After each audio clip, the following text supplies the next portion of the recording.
യോഹന്നാന്റെ സുവിശേഷം 5-ാം അധ്യായം 5-ാം വാക്യം.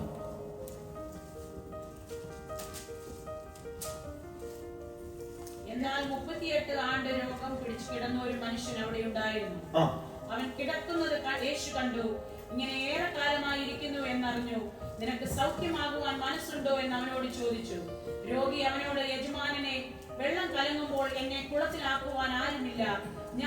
ഞാൻ തന്നെ ചെല്ലുമ്പോൾ മറ്റൊരുത്തൻ എനിക്ക് മുൻപായി ഇറങ്ങുന്നു എന്ന് ഉത്തരം പറഞ്ഞു. യേശു അവനോട്, എഴുന്നേറ്റ് നിന്റെ കിടക്കയെടുത്ത് നടക്കുക എന്ന് പറഞ്ഞു. സന്തോഷമുള്ളവർ മാത്രം സ്തോത്രം പറയാം. ഹല്ലേലൂയ. കർത്താവേ, എന്നോട് സംസാരിക്കണം എന്നുള്ളൊരു പ്രാർത്ഥന അകത്തളങ്ങളിൽ കത്തണം. ഇന്നലെ രാത്രി ദൈവം എന്നോട് സംസാരിച്ചതുകൊണ്ടാണ് ഞാൻ പറയുന്നത്. ആമേൻ. ഞാൻ ഒറ്റയ്ക്കിരുന്ന ദൈവസന്നിധിയിൽ കരയുവാനിടയായി തീർന്നു.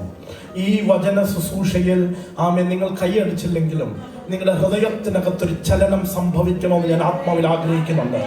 ആമേൻ. നോക്കിയത് വചനം നമ്മളെ പരിചയപ്പെടുത്തുന്ന ഒരു വ്യക്തിയുണ്ട്. 38 വർഷം കൊണ്ട് തളർന്നു കിടക്കുന്ന ഒരു ശരീരവുമായ ഒരു മനുഷ്യൻ ബെഥെസ്ദ എന്ന് പറയുന്ന ഒരു കുളത്തിന്റെ കരയിൽ കിടക്കുന്നു. 38 വർഷം. 5-ാം അധ്യായത്തിന്റെ 1 മുതലുള്ള വാക്യങ്ങൾ വായിക്കുമ്പോൾ നമുക്ക് മനസ്സിലാകുന്ന ഒരു കാര്യമുണ്ട്. ഇതൊരു പെരുന്നാളിന്റെ സമയമാണ്. ഏത് പെരുന്നാളാണെന്ന് നമ്മൾ നല്ലപോലെ അധ്യായങ്ങൾ വായിച്ചു പഠിക്കുമ്പോൾ മനസ്സിലാകുന്ന ഒരു കാര്യം ഫീസ്റ്റ് ഓഫ് അൺലീവൻ ബ്രെഡ് ആയിരിക്കണം എന്നാണ് മനസ്സിലാക്കുന്നത്.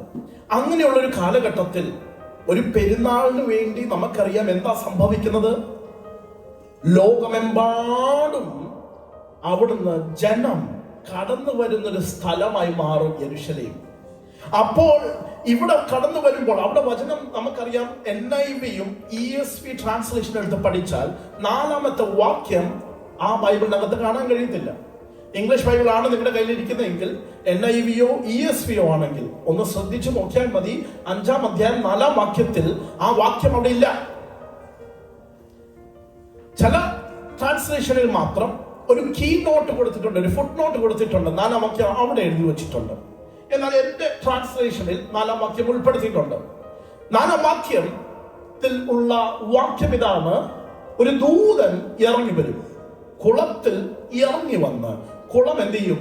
ഒന്ന് കലക്കും. കലക്കുമ്പോൾ ആദ്യം ചാടുന്ന വ്യക്തി ആരാണോ ആ വ്യക്തി സൗഖ്യമാകും. ഈ ദൂതൻ എന്നും ഇറങ്ങത്തില്ല, എല്ലാ മാസവും ഇറങ്ങത്തില്ല. വചനം പറയുന്നത് ഒരു പ്രത്യേക കാലമുണ്ട്, ഒരു സീസൺ ഉണ്ട്. ആ സീസണിൽ ദൂതൻ ഇറങ്ങി വരും, കലക്കും, സൗഖ്യം പ്രാപിക്കും. 38 വർഷം കൊണ്ട് ആരൊക്കെയോ യവനെ പൊക്കിയെടുത്തുകൊണ്ട് ഈ ഒരു സീസണിന്റെ സമയത്തിന് വേണ്ടി വെയിറ്റ് ചെയ്ത് ഈ സീസൺ ആകുമ്പോൾ ഈ ബെഥെസ്ദ എന്ന് പറയുന്ന കുളത്തിന്റെ അരികിൽ കൊണ്ടിടും. ഇവൻ രക്ഷപ്പെട്ടു പോകട്ടെ എന്ന് വിചാരിച്ച്. എന്റെ കൂടെ ഉണ്ടോ? 1 ആയി, 2 ആയി, 3 വർഷം, 4 വർഷം, 5 വർഷം, 6 വർഷം, 38 വർഷം കഴിഞ്ഞു. സൗഖ്യം. എന്നാൽ ഇന്നും യവൻ എവിടെയുണ്ട്?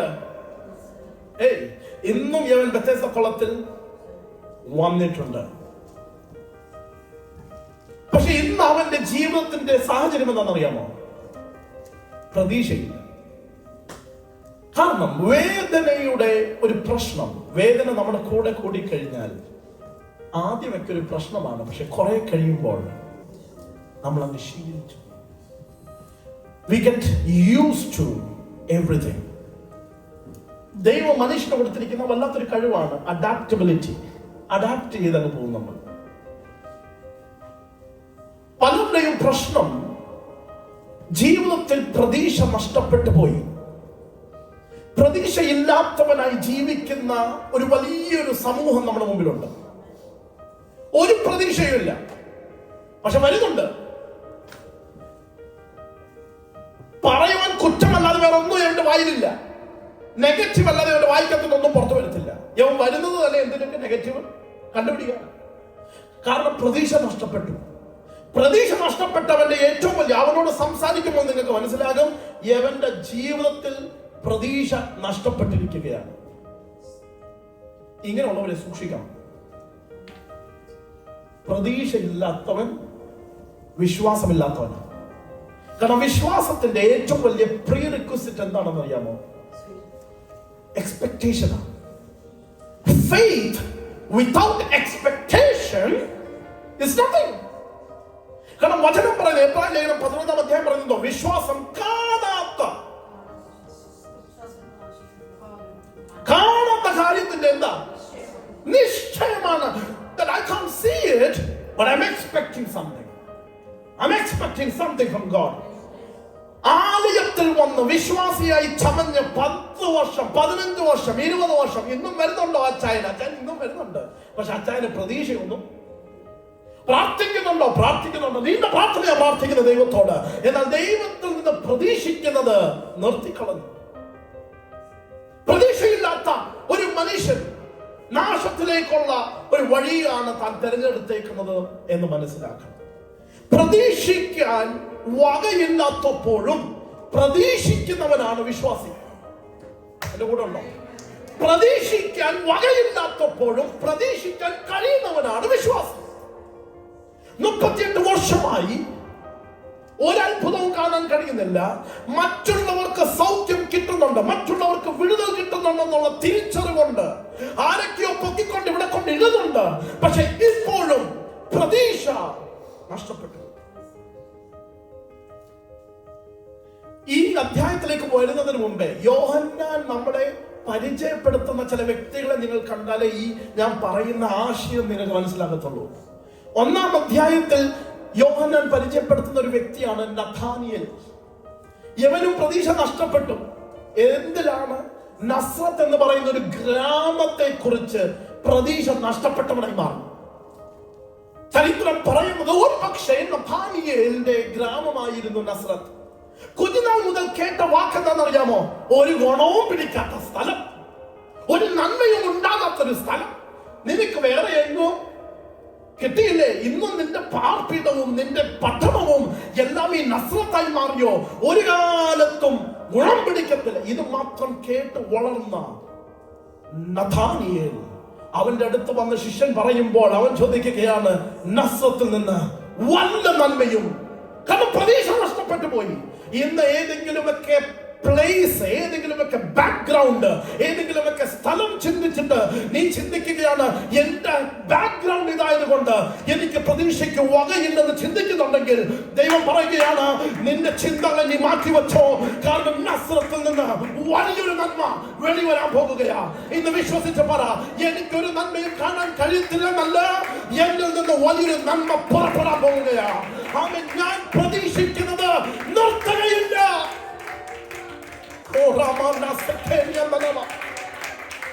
നഥാനിയേലേ, നീ ചിന്തിക്കാത്ത നിമിഷത്തിൽ നിന്റെ പ്രതീക്ഷ അസ്തമിച്ചു പോയപ്പോൾ ഇതാ നിന്റെ മുമ്പിൽ ഒരുവൻ വന്ന് നിൽക്കുകയാണ്. മറ്റാവനോടും പറയാത്ത ദൂതാണ് യേശു കർത്താവ് നഥാനിയേലിനോട് പറയുന്നത്. അവനോട് പറയണം, നീ കാണാൻ പോകുന്ന ഒരു സ്വപ്നമുണ്ട്, നീ കാണാൻ പോകുന്ന ഒരു ദർശനമുണ്ട്. അവൻ പണ്ട് യാക്കോബ് കണ്ടത് ഒരു നിഴല് മാത്രമായിരുന്നു. എന്നാൽ നീ മുഖാമുഖമായി കാണാൻ പോകുന്നു. ദൂതന്മാർ മനുഷ്യപുത്രന്റെ മേലിൽ നിന്ന് സ്വർഗത്തിലേക്ക് കയറുന്നതും ഇറങ്ങുന്നതും നീ കാണാൻ പോകുകയാ. അർത്ഥം എന്താണെന്നറിയാമോ? നഥാനിയേലേ, നീ നിന്നെ തന്നെ കുറവുള്ളവനായി കാണുമ്പോൾ, നീ ചിന്തിക്കുന്നു നിന്റെ ബാക്ക്ഗ്രൗണ്ട് കാരണം പ്രതീക്ഷയ്ക്ക് വകയില്ലെന്ന് ചിന്തിക്കുമ്പോൾ, പിതാക്കന്മാരെ അവൻ ദൈവം കാണിച്ചത് എന്താണോ അത് ഞാൻ നിന്നെ കാണിക്കാൻ പോകുകയാ. പിതാക്കന്മാർക്ക് കൊടുത്ത വാഗ്ദത്തം ഞാൻ നിനക്ക് തരാൻ പോകുകയാ. 2-ാമത്തെ അധ്യായത്തിലേക്ക് കടന്നു വരുമ്പോൾ അടുത്ത ഗ്രൂപ്പിനെ യോഹന്നാൻ പരിചയപ്പെടുത്തുകയാണ്. എവർക്കും പ്രതീക്ഷ നഷ്ടപ്പെട്ടു. ആലയത്തിലേക്ക് കടന്നു വന്ന് 2-ാം അധ്യായം 16-ാം വാക്യത്തിൽ യഹൂദന്മാർ ആലയത്തിൽ കടന്നു വന്ന് ആലയത്തിൽ ആരാധിക്കാൻ കടന്നു വരാതെ ഇവർ കച്ചവടപ്പണിക്കാണ് കടന്നു വന്നത്. കർത്താവിന് ചാട്ടവാറെടുക്കേണ്ട വന്നു. ഇന്നത്തെ ഭാഷയിൽ പറഞ്ഞാൽ ചർച്ചിനകത്ത് കടന്നു വന്ന് ഫോൺ എടുത്ത് ഫേസ്ബുക്കും ഇൻസ്റ്റഗ്രാമും നോക്കുന്ന ഒരു തലമുറയുടെ മുമ്പിൽ എന്തിനാ പള്ളിയിൽ വരുന്നേ? പ്രാർത്ഥിക്കാനാണോ ആരാധിക്കാനാണോ? ഒന്നും അറിയാത്തൊരു തലമുറ. എന്നാ മൈക്കൊന്ന് കൊടുത്തേ. പാട്ടും പാടും, പ്രസംഗവും പ്രസംഗിക്കും, എല്ലാം അറിയാം. ഞാൻ എപ്പോഴും പറഞ്ഞൊരു കാര്യമാണ്, ആർക്കും പ്രസംഗിക്കാം, ആർക്കും പ്രസംഗിക്കാം എന്റെ പൊന്നച്ച, നല്ലപോലെ ഒന്ന് പഠിച്ചാൽ മാത്രം മതി. ഇന്ന് പിന്നെ AI ഉണ്ട്, ChatGPT ഉണ്ട്, ഓൺലൈൻ ഉണ്ട്, യൂട്യൂബ് ഉണ്ട്. കാണാതെ പ്രസംഗിക്കാം, കണ്ടുപഠിച്ച് പ്രസംഗിക്കാം. എന്നാൽ ആത്മാവിൽ പ്രസംഗിക്കണമെങ്കിൽ ദൈവവുമായിട്ട് അഗാധമായൊരു ബന്ധം വേണം.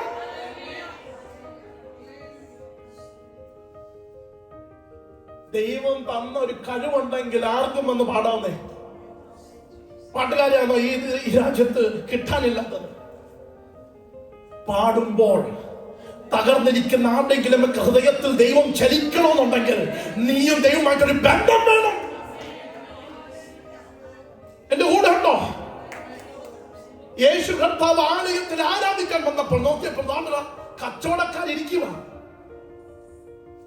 പാട്ടിന്റെ ശബ്ദമല്ല കേൾക്കുന്നത്, വചനത്തിന്റെ ശബ്ദമല്ല കേൾക്കുന്നത്, ചില്ലറ പണത്തിന്റെ, ചില്ലറ കാശിന്റെ സൗണ്ടും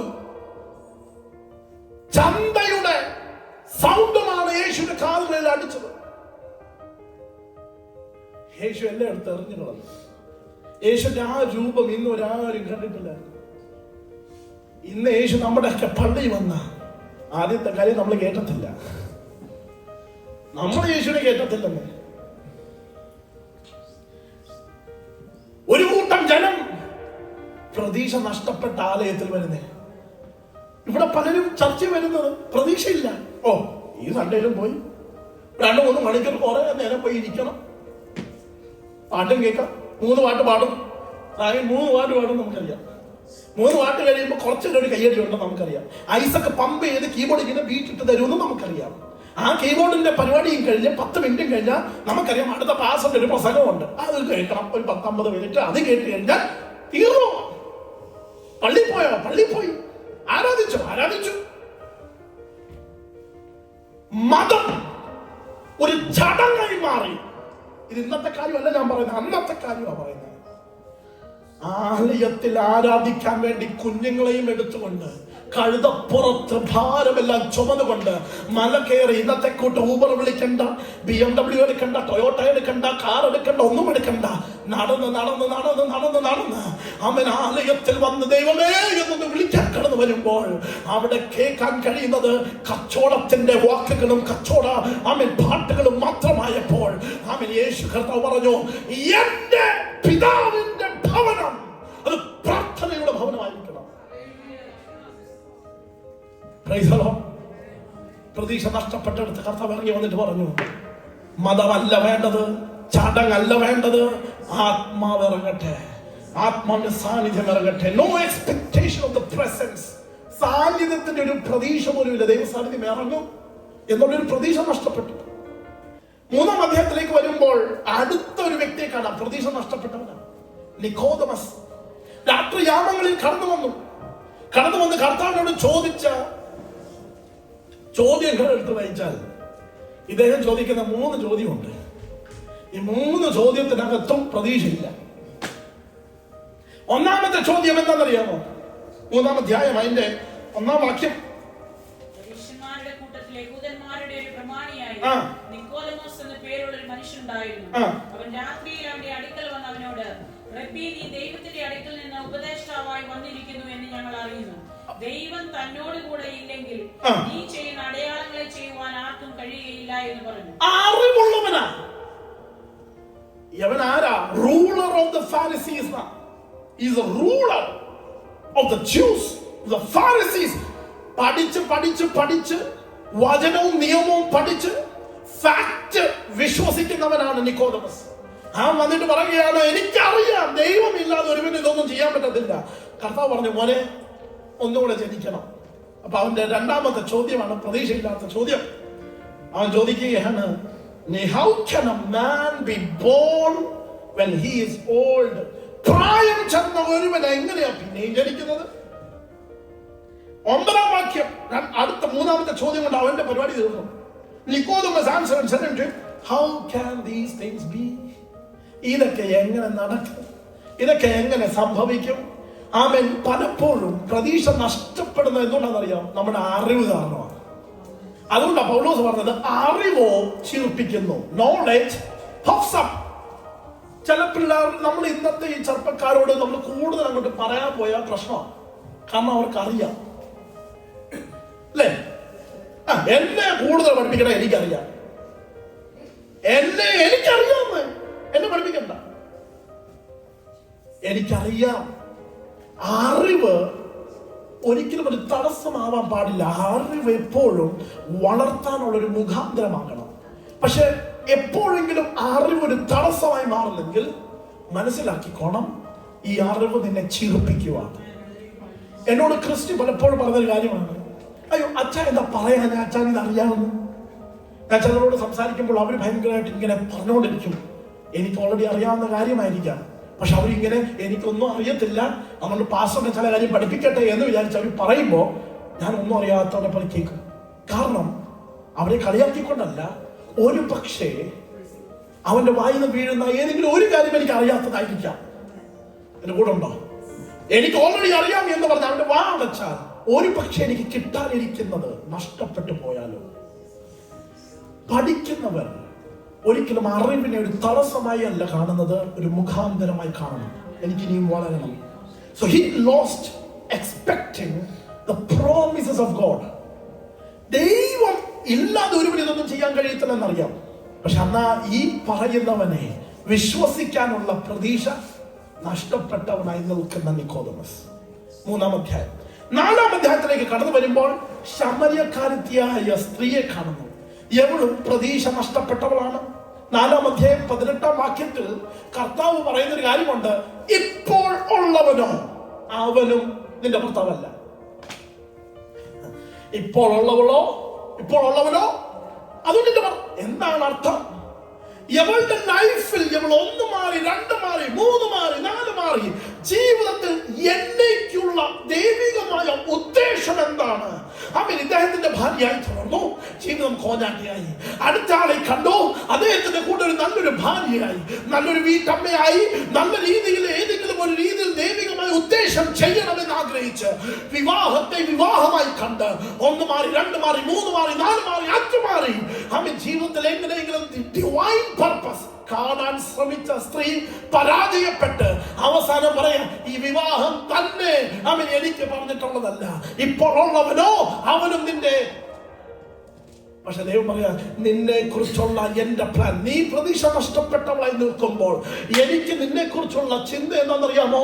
വെറും ഒരു ഭാര്യയായോ വെറും ഒരു വീട്ടമ്മയായോ ഇരിക്കുവാനല്ല, ഒരു മിഷണറിയായി നിന്നെ എനിക്ക് മാറ്റാനുണ്ട്.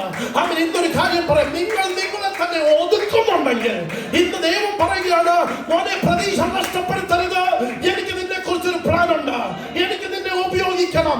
വെറും ഒരു വീട്ടമ്മയായിരിക്കാനല്ല, വെറും ഒരു കൊച്ചു സർക്കനായിട്ട് ഇരിക്കാനല്ല, ദൈവികമായ ചില ഉദ്ദേശം ദൈവം നിങ്ങൾക്ക് തന്നിട്ടുണ്ട്.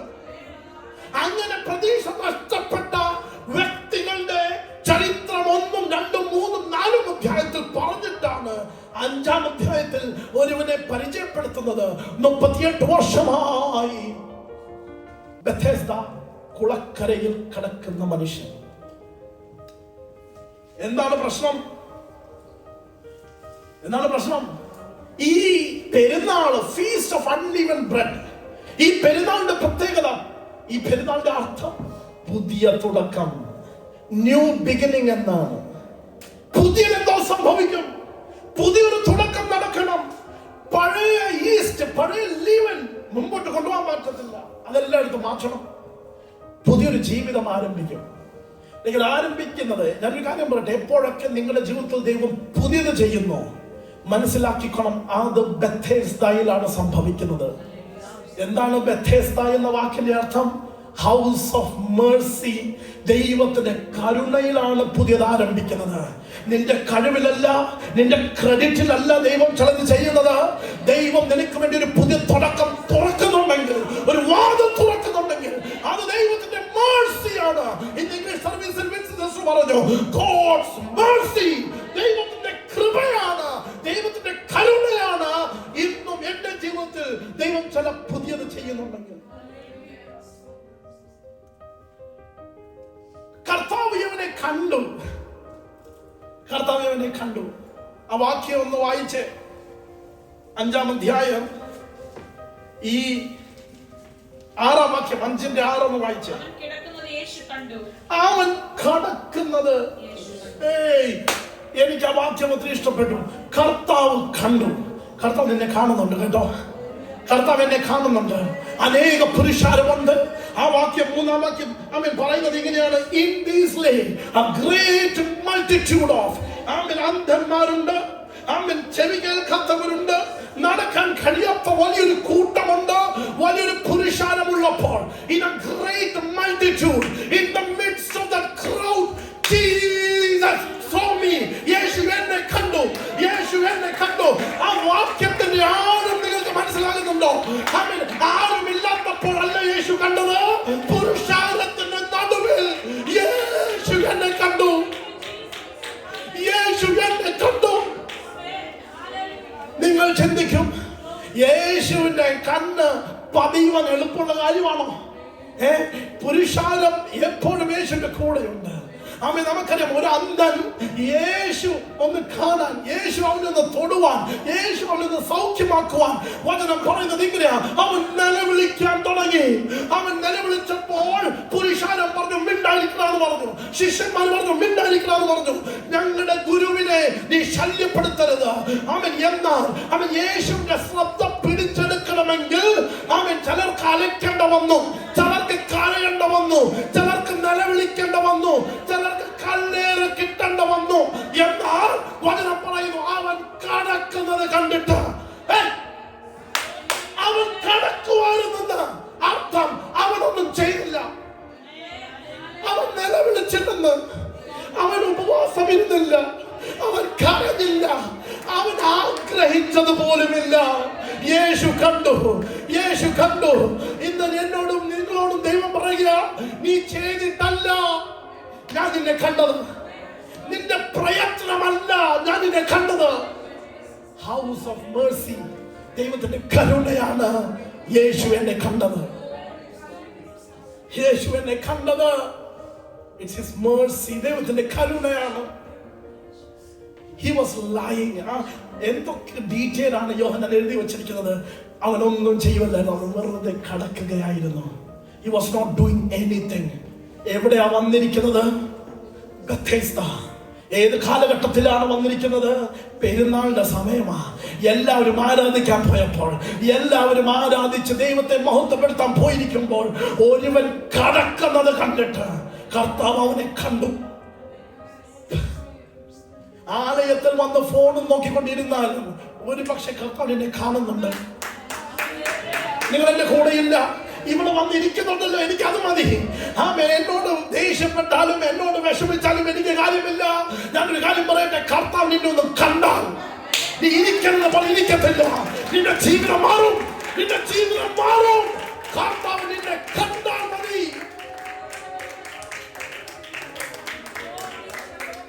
ഒന്ന് കർത്താവ് അവനെ കണ്ടു. അടുത്ത പദം, കർത്താവ് അവനെ അറിഞ്ഞു. ആരെങ്കിലും പറഞ്ഞോ? ആരും കർത്താവിനൊന്നും പറഞ്ഞില്ല. ഒരു സുഭാഷയും വേണ്ട, ഒരു സൈഡ് ഇൻഫോർമേഷനും കർത്താവിന് വേണ്ട. ഇംഗ്ലീഷിൽ എഴുതിയിരിക്കുന്ന പദം, when Jesus saw him lie and knew that.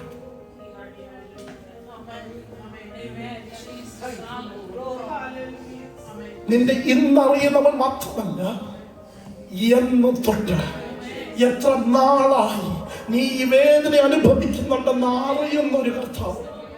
നീ ഒന്നും പറഞ്ഞിട്ടല്ല, നിന്നെ കുറിച്ച് ആരെങ്കിലും പറഞ്ഞത് കേട്ടിട്ടല്ല, നിന്നെ ഉള്ളതുപോലെ അറിയുന്ന ഒരു കർത്താവ്. ഞാനൊരു കർത്താവ് ഞാൻ നന്ദി പറയാ. കർത്താവ് ആരോടും ചോദിക്കാൻ നടന്നില്ല കേട്ടോ. യവൻ എങ്ങനെയുണ്ട് എന്ന് ചോദിക്കാൻ നടന്നില്ല. ചോദിച്ചായിരുന്നെങ്കിൽ യവനെ കുറിച്ചുള്ള എല്ലാ കൊള്ളതരാത്ത എല്ലാ കാര്യങ്ങളും അവനെ കുറിച്ച് പറഞ്ഞേനെ. അയ്യോ എന്റെ യേശുവേ, യവൻ നമ്മൾ വിചാരിക്കുന്ന ആളല്ല കേട്ടോ. യവനെ 38 വർഷം കൊണ്ട് ഇവിടെ ഇരിക്കുക. ഈ അച്ചായന ആരാന്നറിയാമോ? എന്തൊക്കെ കർത്താവിന് കേൾക്കണ്ട വന്നേനെ. പക്ഷെ കർത്താവ് പറഞ്ഞ, ആരും എന്നോടൊന്നും പറയണ്ട, എനിക്ക് അവനെ കുറിച്ച് അറിയാം, എനിക്ക് അവനെ അറിയാം. ഇന്ന് പറ, കർത്താവേ, ഞാൻ ആരാണെന്ന് ഉള്ളത് പോലെ എന്റെ കർത്താവിനറിയാം. ആരൊക്കെ എന്നെ കുറിച്ച് എന്തൊക്കെ പറഞ്ഞാലും എന്നെ ഉള്ളത് പോലെ അറിയുന്ന ഒരു ദൈവമുണ്ട്. ദാവീദ് പറഞ്ഞത് ഇങ്ങനെയാ, എന്നെ ഉള്ളത് പോലെ അറിയുന്ന, ദൂരത്ത് നിന്നെ വിചാരങ്ങളെ ഗ്രഹിക്കുന്ന അനുഗ്രഹിക്കുന്ന ഒരു ദൈവമുണ്ട്.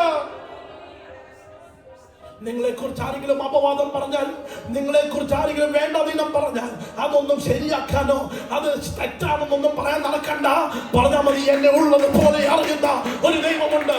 എന്നെ ഉള്ളത് പോലെ അറിയുന്ന ഒരു ദൈവമുണ്ട്. കർത്താവ് ഇവരോട് ചോദിക്കുന്ന ഒരു ചോദ്യം എന്താ? കർത്താവ് ചോദിച്ചത്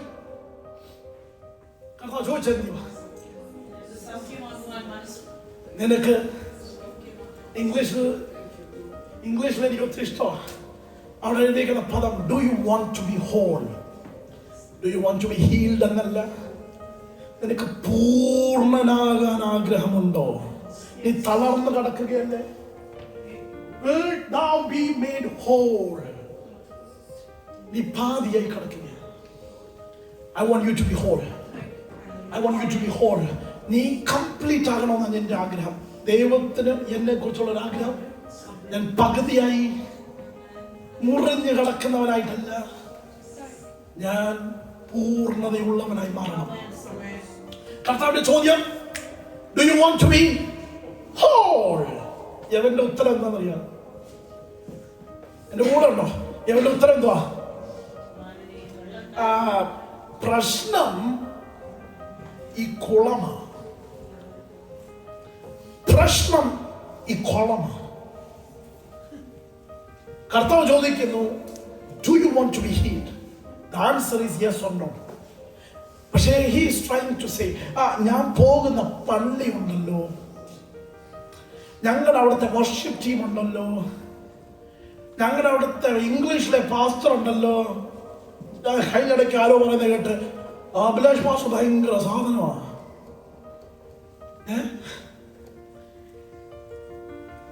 അത് പോട്ടെ. ഈ കുളമുണ്ടല്ലോ, ഈ കുളം, ഇതാ പ്രശ്നം. നീ വന്നത് എന്തിനാ? 38 വർഷം കൊണ്ട് നീ വരുന്നത് എന്തിനാ? കർത്താവിന് വേണ്ടിയാണോ?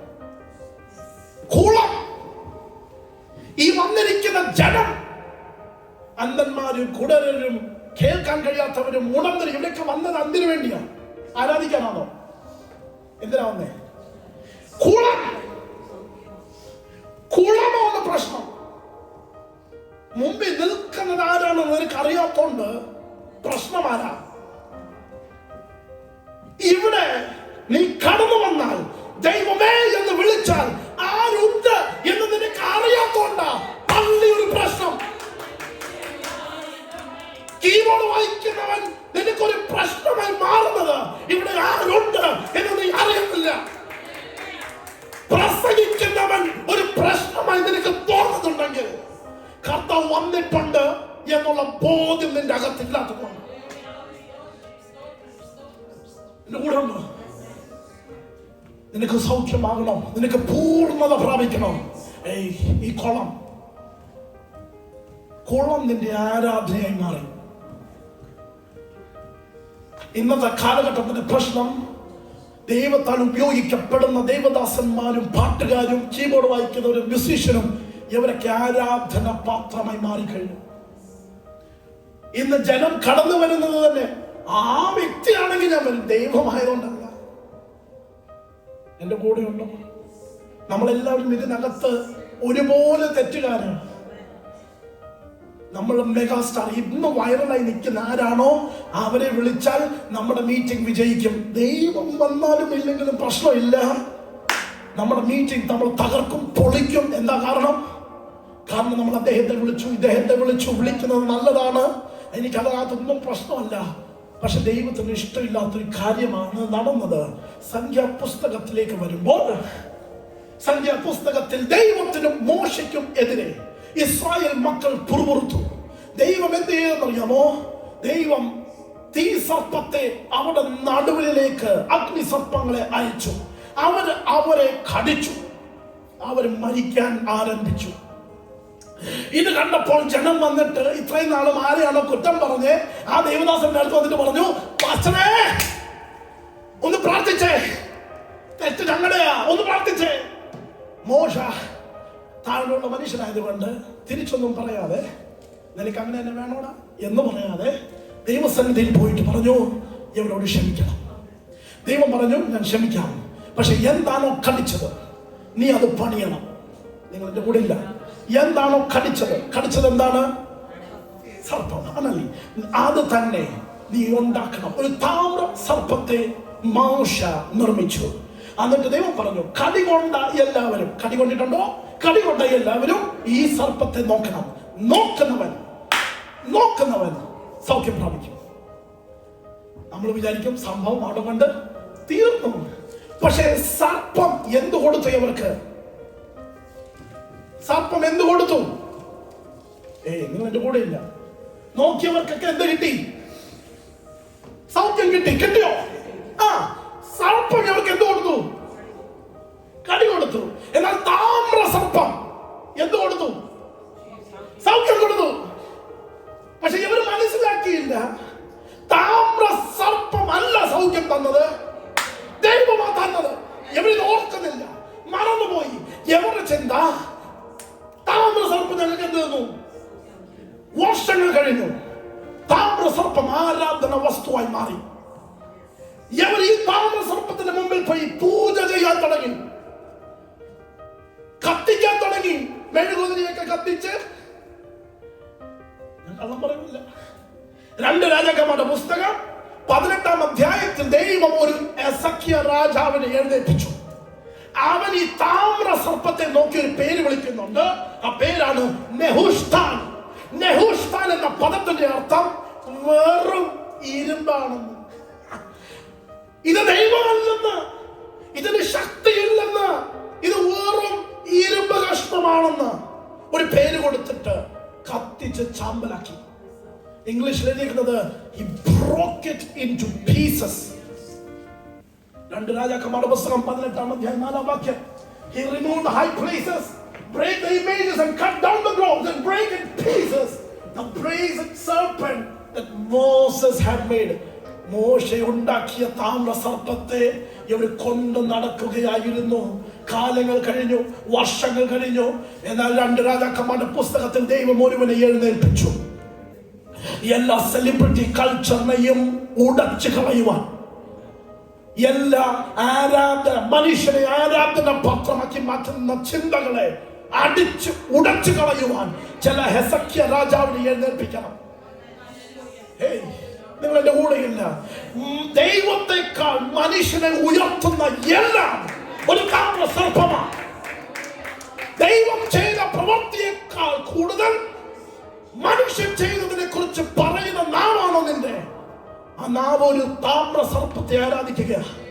എന്നാൽ ഇന്ന് പ്രാർത്ഥിക്കണം, കർത്താവേ ഒരു ഹെസക്കിയാവിനെ നീ എഴുന്നേൽപ്പിക്കണം. ദൈവത്തെക്കാൾ ഉയർപ്പിക്കുന്ന എല്ലാത്തിനെയും ഇടിച്ച് താറുമാറാക്കുന്ന ഒരു ഹെസക്കിയാവായി എന്നെ എഴുന്നേൽപ്പിക്കണം. പ്രശ്നം സർപ്പമല്ലായിരുന്നു, സർപ്പമായി മാറി. എന്റെ കൂടെ ഉണ്ടോ? അതുപോലെയാണ് എപ്പോൾ നിങ്ങളുടെ കേന്ദ്ര ആരാധന അല്ലെങ്കിൽ നിങ്ങളുടെ ശ്രദ്ധ ഒരു വസ്തു പിടിച്ചെടുക്കുന്നു, അത് പ്രശ്നമായി മാറും. ചർച്ച് പ്രശ്നമാണോ? അല്ല. പക്ഷെ ദൈവത്തെക്കാൾ കൂടുതൽ ആ ചർച്ചയിൽ പോയാൽ മാത്രമേ. പലരുടെയും കുളം എന്താണെന്നറിയാമോ? പലരുടെയൊക്കെ കുളം അവിടെ പ്രാർത്ഥനയാണ്. ഞാൻ പ്രാർത്ഥിച്ചോണ്ട്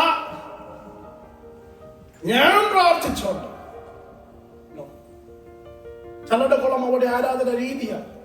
ഞാൻ കൈ നോക്കിയാലേ ആരാധന നടക്കത്തുള്ളൂ. അവനാണെങ്കിൽ കൈ കെട്ടി കണ്ണു അടച്ച് വെറുതെ നിൽക്കുക. അവന്റെ ആരാധനയല്ല, കുളമാണ്. ഇതെല്ലാം ഒരു കുളമാണ്. ഒരു പക്ഷേ നിന്നേക്കാൾ ആത്മാർത്ഥതയോടെ ആരാധിക്കുന്ന ആ വ്യക്തിയായിരിക്കും. മുട്ടുമടക്കി പാവിരിച്ച് പ്രാർത്ഥിച്ചാലേ പ്രാർത്ഥനയാകത്തുള്ളൂ. ഒരുപക്ഷെ നിൽക്കുന്ന നിൽപ്പിൽ പ്രാർത്ഥിക്കുന്ന പ്രാർത്ഥനയായിരിക്കാം സ്വർഗം കേൾക്കുന്നത്.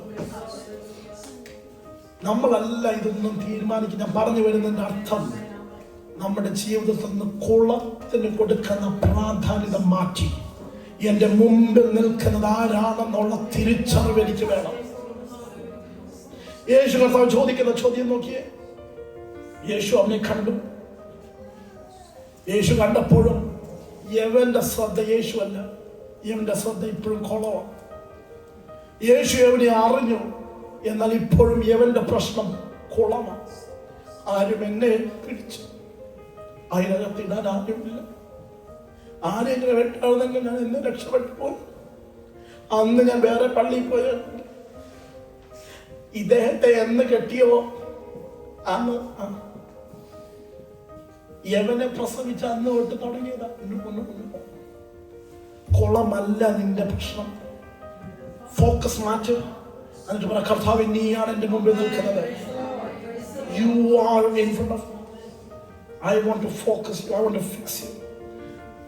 കർത്താവ് അവനോട് പറയുന്ന 8ാമത്തെ വാക്യം നോക്കിയേ. കർത്താവിനോട് പറയുന്ന പദം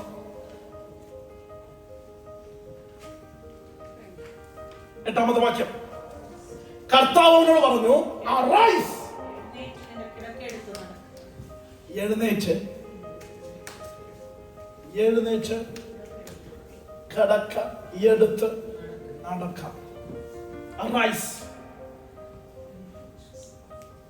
അടുത്ത വാക്യം പറയുന്നത് ഇങ്ങനെയാ, ഉടനെ. ഇംഗ്ലീഷിൽ എഴുതിയിരിക്കുന്നത് ഇമ്മീഡിയറ്റ്ലി.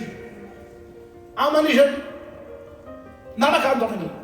അറൈസ് എന്ന പദത്തിന് കർത്താവ് ഉപയോഗിച്ച പദം എന്താണെന്നറിയാമോ? എറിയോ എന്നൊരു പദമാണ്. ഈ പദം മരണത്തിൽ നിന്ന് എഴുന്നേൽക്കട എന്നാണ് ആ വാക്കിന്റെ അർത്ഥം. പുനരുത്ഥാനത്തിന്റെ പദമാണ് കർത്താവ് ഇവിടെ ഉപയോഗിച്ച പദം. ശ്രദ്ധിക്കണം എന്റെ കൂടെ. യവൻ മരിച്ചോ? യവൻ മരിച്ചിട്ടില്ലല്ലോ, ജീവനോടുണ്ട്. യവൻ സംസാരിക്കാൻ കഴിവുണ്ട്. ദൈവം കർത്താവ് ചോദിച്ച ചോദ്യങ്ങൾക്ക് മറുപടി കൊടുക്കുന്നുണ്ട്.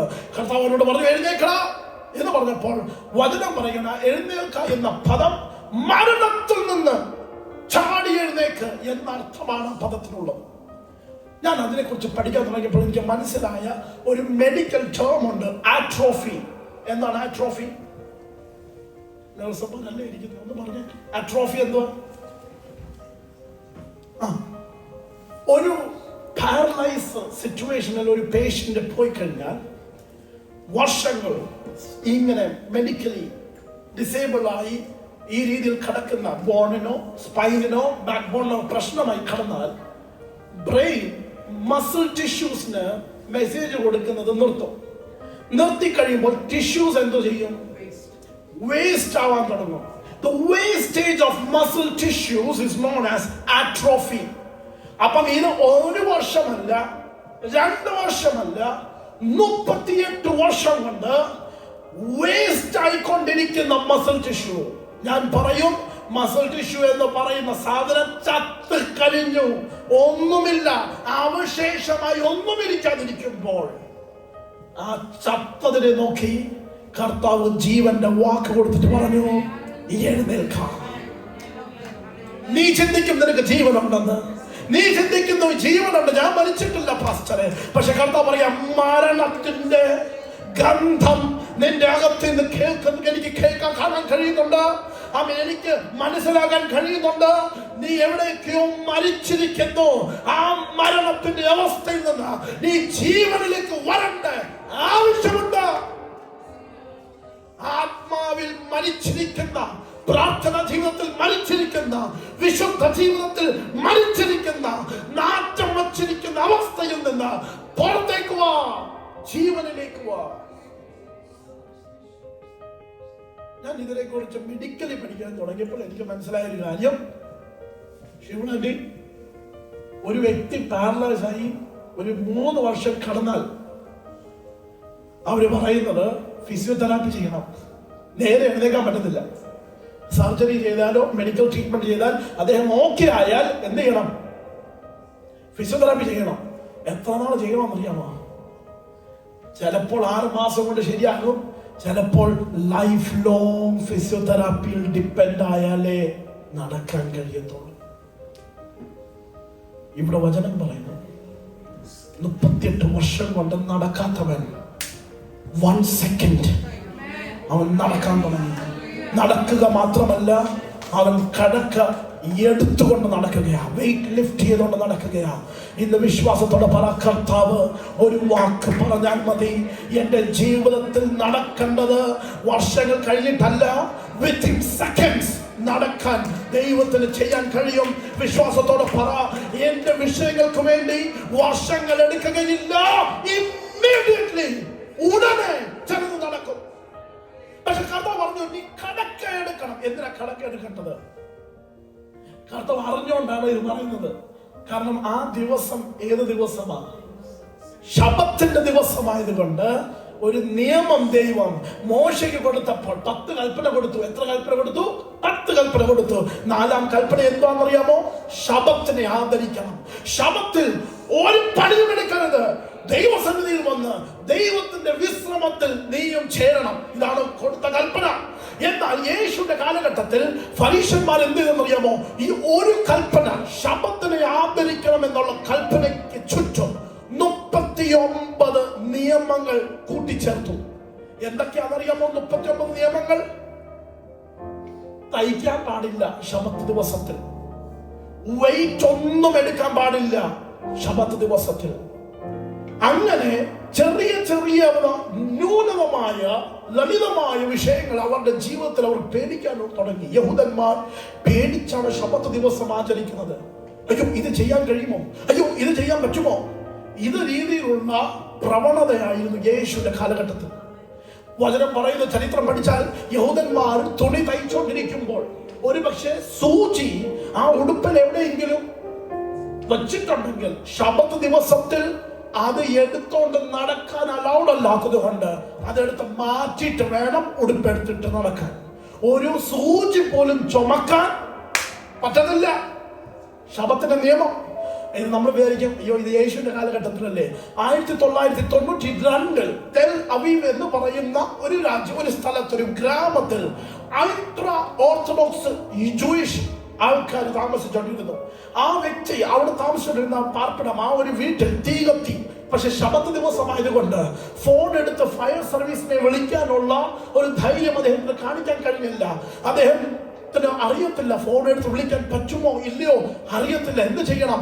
ഓടി റബീന്റെ അടുത്തോട്ട് ഓടി ചോദിക്കാൻ വേണ്ടി, എന്താ എന്റെ വീട് കത്തുകയാണ്, എനിക്ക് ഫോൺ എടുത്തൊന്ന് വിളിക്കാൻ പറ്റുമോ എന്ന് ചോദിക്കാൻ റബീന്റെ അടുത്ത് പോയി. തിരിച്ചു വന്നപ്പോഴത്തേക്ക് ആർട്ടിക്കിൾ പറയുന്നത് ഇങ്ങനെയാണ്: 2 അപ്പാർട്ട്മെന്റ് നിന്ന് കത്തി. എത്രമാത്രം സീരിയസ് ആയി, സ്ട്രിക്റ്റ് ആയി, റിജിഡ് ആയിട്ട് കാണുന്ന ഒരു കാര്യമാണ് ശബത്ത് ഈ കാലഘട്ടത്തിൽ പോലും. അപ്പൊ യേശുവിന്റെ കാലഘട്ടത്തിൽ കർത്താവ് അവനെ നോക്കി പറയാ, നീ എന്തെടുത്തോണ്ട് നടക്കണം? കടക്ക. നിന്റെ കിടക്ക എടുത്തോണ്ട് നീ നടക്കണം. റിസ്ക് ഉണ്ട്. പലപ്പോഴും ദൈവത്തിന്റെ കൂടെ നടക്കുന്നത് എളുപ്പമുള്ള കാര്യമായിരിക്കത്തില്ല. കർത്താവ് പറയുന്നത് അനുസരിച്ചുള്ള നടക്കാൻ എളുപ്പമുള്ള കാര്യമായിരിക്കത്തില്ല. ഞാൻ മുമ്പോട്ട് പോട്ടെ, സമയം നമ്മുടെ മുമ്പിലില്ലല്ലോ. ആമേ, നോക്കിയേ, കർത്താവ് യവനോട് പറഞ്ഞ് ഇവന് സൗഖ്യം കൊടുത്തിട്ട് പോവാൻ പറഞ്ഞു. യവൻ പോയി. കർത്താവിന്റെ നന്മകളൊക്കെ പ്രാപിച്ചവരൊന്ന് കരങ്ങൾ ഉയർത്തി കർത്താവ് നന്ദി പറഞ്ഞാട്ടെ. സൗഖ്യമൊക്കെ പ്രാപിച്ചവരൊന്ന് കർത്താവ് നന്ദി പറഞ്ഞാട്ടെ. ദൈവം പ്രാർത്ഥനയുടെ മറുപടി തന്നിട്ടുണ്ടെങ്കിൽ നന്ദി പറഞ്ഞാട്ടെ. പരീക്ഷന്മാർ ഇവനെ കണ്ടിട്ട് ചോദിച്ചു, നീ കടക്കയും എടുത്തോണ്ട് നടക്കുന്നത് എങ്ങോട്ട് പോവാ? ആരാണ്, എന്താണ് എന്ന് ചോദിച്ചപ്പോൾ അവൻ പറഞ്ഞു, എന്റെ സാക്ഷ്യം പറയട്ടെ, കർത്താവ് എനിക്ക് സൗഖ്യം തന്നു. പറഞ്ഞു, എനിക്ക് ഒരാള് സൗഖ്യം തന്നു. സൗഖ്യം തന്നവൻ പറഞ്ഞു കിടക്ക എടുത്തോണ്ട് പോവാൻ. അവർ ചോദിച്ചു, ആരാണ്?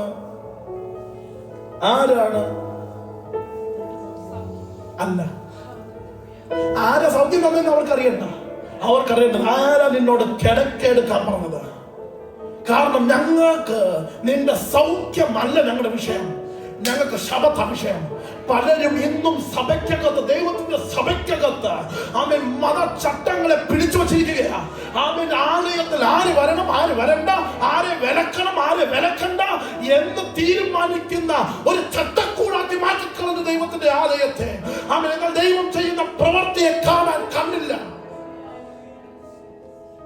ഒരുവന് 38 വർഷം നടക്കാൻ കഴിയാത്തവൻ നടക്കുക ദൈവത്തിന്റെ പ്രവൃത്തിയാണ്. അതല്ല ഞങ്ങളുടെ വിഷയം. ആരാണ് നിന്നോട് കിടക്കെടുക്കാൻ പറഞ്ഞത്? അവൻ പറഞ്ഞ മറുപടിയാണ് എനിക്ക് ഇഷ്ടപ്പെട്ടത്. അവൻ എന്താ പറഞ്ഞതറിയോ? അറിയത്തില്ലെന്ന്. കർത്താവിനെ അറിയത്തില്ലെന്ന്. ഏത് കർത്താവിനെ? നീ ഒന്നും ചെയ്യാതിരുന്നപ്പോൾ നിന്നെ കണ്ടവനെ, നീ നിലവിളിക്കാതിരുന്നപ്പോൾ നിന്നെ അറിഞ്ഞവനെ, നീ വിളിച്ചു പോലുമില്ല എന്നാൽ അവൻ നിന്റെ അരികിൽ വന്ന് നിനക്ക്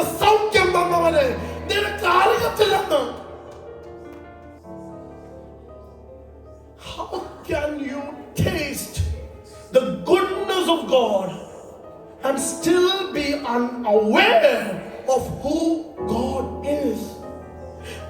Let me rephrase it. How can you still be breathing the breath, the ruah of God, and still be figuring out who God is? സൗഖ്യം. നന്ദിയില്ലാത്തവൻ യവനെ പോലെ നന്ദിയില്ലാത്തവൻ ബൈബിൾ വേറെ ആരുമില്ല കേട്ടോ. ദൈവം സൗഖ്യം തന്നിട്ടു, ദൈവം അത്ഭുതം ചെയ്തിട്ടു, ദൈവത്തെ അറിയാത്തവൻ. നിങ്ങൾ ആർക്ക് വേണ്ടിയെങ്കിലും ഒരു ഗ്ലാസ് വെള്ളം കൊടുത്തിട്ടുണ്ടെങ്കിൽ നിങ്ങൾ തിരിച്ചു പ്രതീക്ഷിക്കുന്ന ഈ രാജ്യത്തിന്റെ പ്രശ്നം, നിങ്ങൾ ഒരു വണ്ടിക്ക് മുമ്പിൽ പോകാൻ കൊടുത്താൽ നിങ്ങൾ പ്രതീക്ഷിക്കുന്നുണ്ട് ഒന്ന്, ഒരു താങ്ക് യു, ഒരു നന്ദി. ദൈവം നന്മകൾ ചെയ്തിട്ട്, എടാ നീ ജീവനോടെ ഇരിക്കുന്നില്ലേ, നിന്റെ കുഞ്ഞുങ്ങൾ നിന്റെ കണ്ണിന്റെ മുമ്പിൽ വളരുന്നില്ലേ, എന്നിട്ടും ദൈവത്തോടൊരു കൂറില്ലാത്തവനായി, ദൈവത്തോടൊരു നന്ദിയില്ലാത്തവനായി നിനക്ക് എങ്ങനെ ഈ ആലയത്തിൽ കടന്നു വരാൻ തോന്നുന്നു?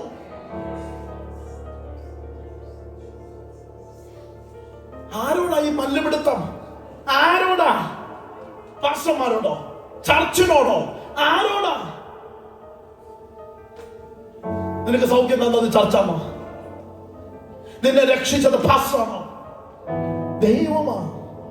ഇവിടെ വരുന്നത് സാഹിബിനെ സന്തോഷിപ്പിക്കാനല്ല, ഇവിടെ വരുന്നത് വിനോദ പാസ്റ്ററിനെ സന്തോഷിപ്പിക്കാനല്ല, ഇവിടെ വരുന്നത് നിന്നെ സൗഖ്യം തന്ന, നിന്നെ അനുഗ്രഹിച്ച, നിന്റെ പ്രാർത്ഥനകൾക്ക് മറുപടി തരുന്ന ഒരു ദൈവമുണ്ട്.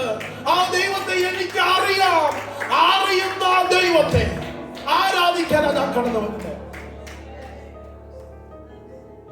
ഒരുവന് സൗഖ്യം കിട്ടിയിട്ട് they were not excited. ഒരുവന് ദൈവം നന്മ ചെയ്തു, but they were not happy. They were disappointed. They were disappointed. ആരാ നിന്നോട് കിടക്കെടുത്ത് നടക്കാൻ പറഞ്ഞു? അവൻ പറഞ്ഞു, എനിക്കറിയത്തില്ല. I don't know who Jesus is. I don't know. Someone, ആരോ വന്നു എനിക്ക് വേണ്ടി അത്ഭുതം ചെയ്തു, എന്നോട് പോകാൻ പറഞ്ഞു. ഞാൻ അനുസരിച്ചു. 14 വാക്യം ഒന്ന് വായിച്ചു. അനന്തരം യേശു അവനെ ദൈവാലയത്തിൽ വെച്ച് കണ്ടു. 13 വാക്യം പറയുന്നത് യേശുവിനെ അവൻ അറിയത്തില്ല. യേശു പുരുഷാരത്തിന്റെ ഇടയിലൂടെ പോയി. ആ വാക്കിന്റെ അർത്ഥം എന്താണെന്നറിയാമോ? He lost Jesus. പുരുഷാരത്തിന്റെ ഇടയിലാണ് യേശു യവനെ കണ്ടത്. കുറച്ചു കഴിഞ്ഞപ്പോൾ യേശു പുരുഷാരത്തിന്റെ ഇടയിൽ പോയി, യവൻ യേശുവിനെ കണ്ടില്ല. He lost Jesus. പക്ഷേ പിന്നെയും ആരാ കണ്ടുപിടിക്കുന്നേ? നീയല്ലേടാ പുറകെ പോകേണ്ടത്, നീയല്ലേ ഓടേണ്ടത്, നീയല്ലേ തിരയേണ്ടത്, നീയല്ലേ കരഞ്ഞ് നിലവിളിക്കേണ്ടത്. 38 വർഷം നിന്റെ കാലിന്റെ മേളിൽ ജീവനില്ലാതെ നടക്കാൻ കഴിയാതെ ഇനിയൊരു ജീവിതം ഉണ്ടോ എന്നുള്ള പ്രതീക്ഷകൾ നഷ്ടപ്പെട്ട സമയത്ത് നിനക്ക് വേണ്ടി പ്രവർത്തിച്ച കർത്താവിനെ നീ you lost him. You lost Jesus. എന്നിട്ടും യേശു വരിക. He's coming for you. He's coming for you. He finds you. യേശു അവനെ കണ്ടു കേട്ടോ. യേശു അവനെ കണ്ടിട്ട് യേശു അവനോട് പറയുന്ന പദം എന്താണെന്നറിയോ? അയവനെ Jesus says, you look wonderful. സൗഖ്യം പ്രാപിച്ചവനെ നോക്കി യേശു പറയുക, you look wonderful. You look wonderful. You're whole. Jesus finds him. യേശു പറയുന്നത്, behold, thou art made whole. ഇനി പാപം ചെയ്യരുത് കേട്ടോ. അർത്ഥം 38 വർഷം നീ അനുഭവിച്ചത് എന്തിന്റെ പരിണത ഫലമാ? പാപത്തിന്റെ ആയിരുന്നു. ഞാൻ നിന്നെ സൗഖ്യം മാത്രമല്ല ആക്കിയത്, ഞാൻ പാപത്തിൽ നിന്ന് നിന്നെ വിടുവിച്ചു. ഇനി നീ പാപം ചെയ്യരുത്. You are whole, you are wonderful എന്ന് പറഞ്ഞിട്ട് കർത്താവ് യവനോട് പറഞ്ഞ് വിടുമ്പോൾ യവൻ ആ സമയത്ത് 15 വാക്യം, the The man, ഒന്ന് വായിച്ച ഇംഗ്ലീഷിൽ, the man departed. The man, ഞാൻ ചിന്തിച്ചെന്താണെന്നറിയാമോ? The man decided to follow Jesus. ഞാൻ അതാ ചിന്തിച്ചത്. നടക്കേണ്ടത് അതല്ലായിരുന്നു. I have decided to follow Jesus. ഇതല്ലായിരുന്നു അവൻ പാടേണ്ടത്. പക്ഷെ വചനം പറയുന്നു the man departed. അവൻ പോയത് എങ്ങോട്ടാണെന്നറിയാമോ? അവൻ യഹൂദന്മാരുടെ അടുത്ത് പോയിട്ട് പറഞ്ഞു, എനിക്ക് സൗഖ്യം തന്നത്.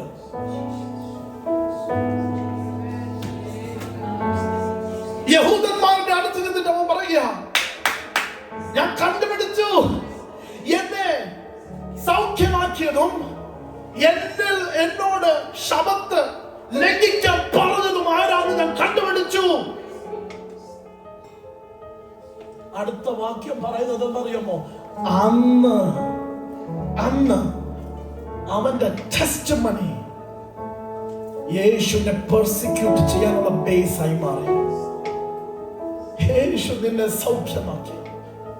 യേശു നിന്നെ കണ്ടിട്ട് പറഞ്ഞു, ഇനി പാപം ചെയ്യരുത് മോനെ എന്ന് പറഞ്ഞു.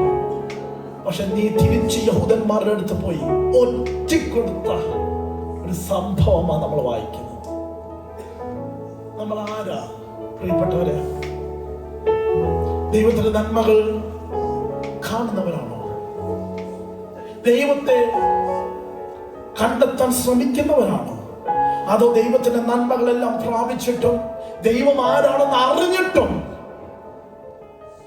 ദൈവത്തിൽ നിന്ന് അകന്ന് മാറുന്നവരാണോ?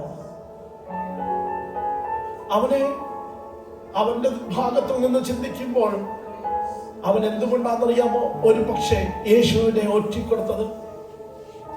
കാരണം ശബത്ത് ലംഘിക്കുന്ന ഒരുവൻ രണ്ട് കാര്യങ്ങൾ അവന് ചെയ്യേണ്ടി വരും. ഒന്ന്, അവൻ അറിയാതെയാണ് ശബത്ത് ലംഘിച്ചെങ്കിൽ ഒരു യാഗം ചെയ്താൽ മതി. പക്ഷെ ആ യാഗം വിലയേറിയതായിരിക്കും, നല്ല വില കൊടുക്കേണ്ടി വരും. പക്ഷെ അറിഞ്ഞോണ്ടാണെങ്കിൽ ജൂയിഷ് കമ്മ്യൂണിറ്റിയിൽ നിന്ന് എന്നേക്കുമായി അവനെ ബഹിഷ്കരിച്ചിരിക്കും, പുറത്താക്കും. അത് പേടിച്ചുകൊണ്ട് ഇവൻ പോയി പറയുക, ഞാൻ കണ്ടുപിടിച്ചു, അത് യേശു. എന്തെങ്കിലും ചെയ്യണമെങ്കിൽ എന്നെ ചെയ്യരുത്, അവനെ ചെയ്തോളും. യേശു നിങ്ങളെ സൗഖ്യമാക്കി. യേശു നമ്മളെ സൗഖ്യമാക്കി, നമ്മളെ കംപ്ലീറ്റ് ആക്കി ക്രൂശ് മരണത്തോട്. ഇന്ന് ചോദിക്കുന്ന ഒരു ചോദ്യമുണ്ട്. ഇന്ന് കർത്താവ് നമ്മളെ നോക്കി ചോദിക്കുകയാണ്, യു ആർ ഹോൾ. നീ പകുതിയല്ല, മുറിഞ്ഞിരിക്കുന്ന അവസ്ഥയിലല്ല, പ്രതീക്ഷ നഷ്ടപ്പെട്ടവരല്ല, യു ആർ ഹോൾ. ചോദ്യം, what are you going to do? Are you going to depart or are you going to decide to follow me? ദൈവസന്നിധിയിൽ എഴുന്നേറ്റ് നിൽക്കാം.